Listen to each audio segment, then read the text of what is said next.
At biglang nagising si Lily nang mapanaginipan niya ang nangyari sa sinehan, samantala ay lumipat na ng tirahan si Leroy kasama ang kanyang asawang si Charlotte, at ang anak niyang si Will. Pagkatapos ay nagkita si Lily at Ronnie sa eskwelahan. At si Will ang bagong estudyante doon at makikitang pinagtripan siya ng mga pasaway sa kanilang klase. At sa Air Force Base ay nalaman ni Leroy na ang airman na nambastos pala sa kanya ang nasa likod ng pag-atake sa kanya. At sinabi ni Colonel Fuller na mananagot ang gumawa nito. Samantala ay nakita ni Charlotte na naglalagay na ng Paul Bunyan statue na simbolo ng dark history sa Derry.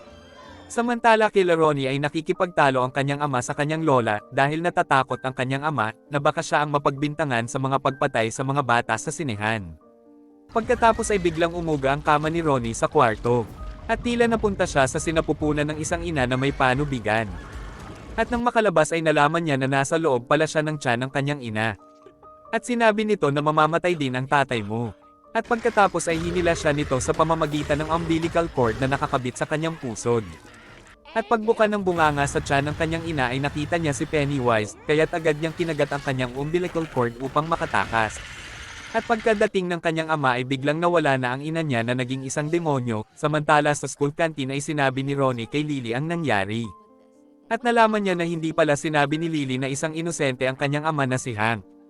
At kaya pala hindi sinabi ni Lily ang katotohanan ay dahil baka ibalik ulit siya sa asylum.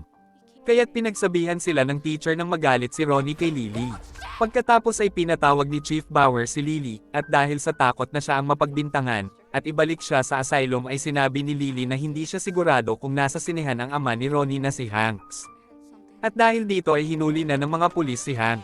Pagkatapos ay galit na sinita ni Ronnie si Lily sa kanilang bahay, at sinabi ni Ronnie na anong sinabi mo sa mga pulis at bakit kinuha nila ang tatay ko.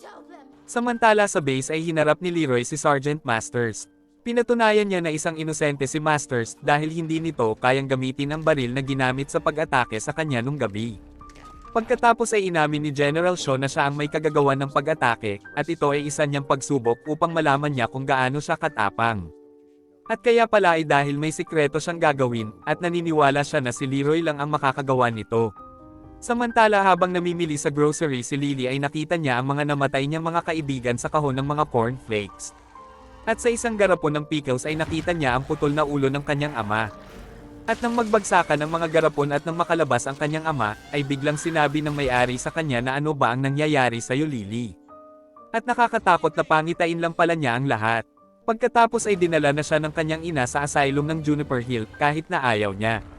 At sa huli ng episode to ay nakita na nila Leroy ang nahukay na sasakyan na may mga kalansay nila Matty at ng pamilya na inangkasan ni Matty noon sa episode 1. At sinabi sa kanya ni Shaw na ang project na iyon ay dinisenyo upang armasan ang takot mismo, isang bagay na tatapos sa mga digmaan.